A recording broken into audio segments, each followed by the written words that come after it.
Salut la team, j'espère que vous allez bien. Aujourd'hui, on se retrouve pour parler de l'Ultimate Collector Series X-Wing Starfighter de chez Lego. Donc, je l'ai acheté aux alentours de 240 € sur le site lui-même, quoi, du coup. Et en cadeau, j'ai reçu ce petit X-Wing interstellaire pour les 40 ans du retour du Jedi. Donc, c'est un cadeau qui fait plutôt plaisir, du coup, pour le prix.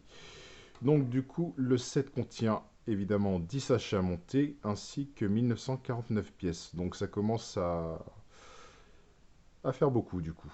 Donc du coup, voilà la bête. Donc il mesure 55 cm de long sur 27 cm de hauteur. Donc c'est... On va dire que c'est un beau bébé quoi du coup. Donc visuellement c'est super agréable à regarder. Tous les détails qu'il y a, que ce soit au niveau des ailes, du fuselage, du cockpit et de l'arrière, c'est super bien détaillé. Moi j'aime beaucoup personnellement. Donc quand on le monte, on commence évidemment par le squelette, le fuselage, les garnitures, le support, les ailes, et on finira bien sûr par l'arrière et ses réacteurs quoi du coup, qui est l'arrière qui est aussi bien détaillé que l'avant et que sur les côtés. Donc, donc, donc qu'est-ce que je pourrais dire? Non, c'est une super pièce de collection à avoir chez soi. C'est super agréable. Franchement, c'est top. En plus, qu'il soit directement sur un support, ça fait vraiment tout son charme si vous regardez bien. Avec sa petite plaque T65 X-Wing Starfighter, notre ami Luke Skywalker, ouais, waouh, ça fait vraiment top à exposer chez soi. Donc évidemment, ce qui fait tout le charme de ce X-Wing, c'est la petite molette qui est ici présente qui nous permet l'ouverture des ailes, chose que je vais faire tout de suite. Donc avant de l'ouvrir, c'est vrai que j'avais vu sur internet par rapport aux experts qui disaient que les ailes ne s'ouvraient pas tout le temps. Euh, Moi, après mon avis personnel, je pense que c'est dû directement au mécanisme en fait. Par rapport aux ailes qui s'ouvrent, c'est tenu par deux petits élastiques rouges quand vous montez le fuselage tout simplement. Donc après, je pense que c'est le temps que les élastiques se prennent dans le mécanisme. Donc c'est vrai que ça, pour moi, il y a 1 ou 2 secondes de retard du coup. Enfin, si on va regarder bien du coup, on va l'ouvrir. Un, 2, voilà. Donc je pense que c'est par rapport à ça que les experts disaient que les ailes ne souffrent pas tout le temps. Je pense que c'est le temps que les deux petits élastiques rouges qui constituent le mécanisme se prennent dans les petites boules pour l'ouvrir du coup. Mais sinon, visuellement, c'est vraiment top. Moi, personnellement, que ce soit en mode ouvert ou fermé, les deux, je l'adore. Après, les goûts et les couleurs, c'est différent. Il y en a qui vous diront qu'ils préfèrent juste en mode ouvert. Donc on continue le petit tour sympathique. C'est vrai que beaucoup de petits détails, du coup, que ce soit les ailes, le cockpit ou l'arrière, du coup, c'est vachement sympa. Donc au niveau du montage, ça m'a pris pratiquement, si je cumule tout, 1 journée et demie, parce que voilà, je suis pas expert en Lego, du coup, donc je me suis trompé plusieurs fois, du coup. Ça aussi, un détail intéressant au niveau du montage, du coup, c'est vrai que le montage reste assez difficile de ce que j'ai pu lire dans les avis des experts, parce que, voilà, si on se trompe après, tout recommencer, enfin, c'est pas terrible, quoi, du coup. Donc, même au niveau, oula, doucement.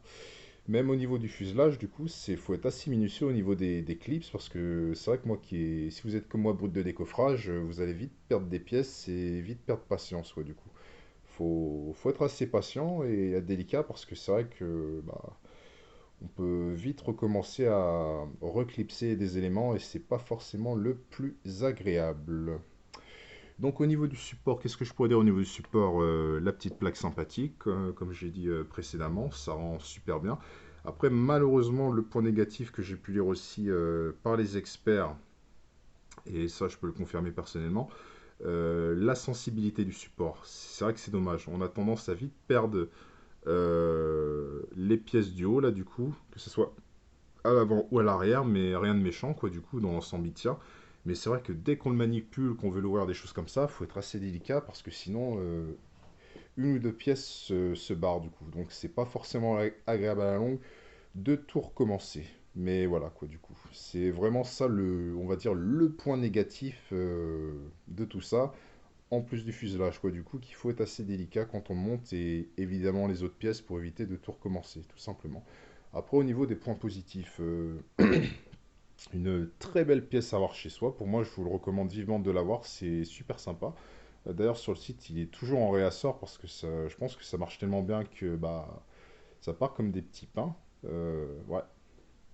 Donc à exposer chez soi, dans une vitrine ou autre. Mais ouais, c'est top de chez top. Franchement, je m'en lasse pas, hein. Donc après, au niveau du prix, on va dire que les avis peut être partagé, que ce soit en point négatif ou en point positif.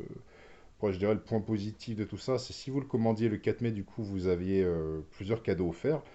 Après, si on le met dans la catégorie point négatif, on va dire au niveau du prix, on aurait peut-être aimé que ça soit un tout petit peu moins cher. Moi, personnellement, j'aurais aimé l'avoir aux alentours de 180 à 190 euros. Mais après, au pire, 200 euros, quoi. Mais après, voilà, ça reste un Ultimate Collector Series, donc je pense que c'est pour ça que le prix est affiché à 240.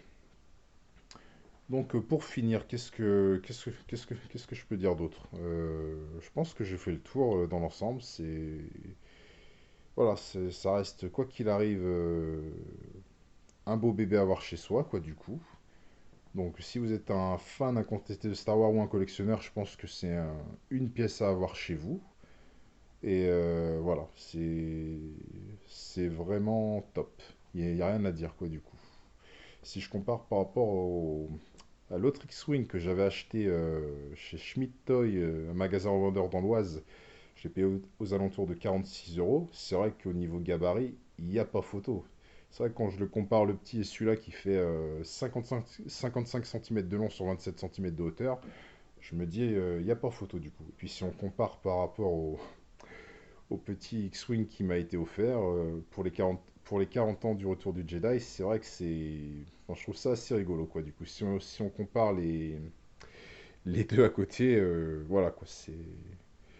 On s'aperçoit vite de la différence du gabarit de l'un ou de l'autre. Donc voilà, c'était un petit tour rapide par rapport à mon achat directement sur le site Lego. Du coup, n'hésitez pas à mettre un petit pouce bleu. Voilà, ça fait toujours plaisir et ça m'encourage à faire d'autres vidéos si vous avez aimé la vidéo naturellement. Et puis n'hésitez pas à vous abonner, c'est pas grand-chose et ça fait toujours plaisir. Sur ce, je vous souhaite un bon week-end, la team. Bye.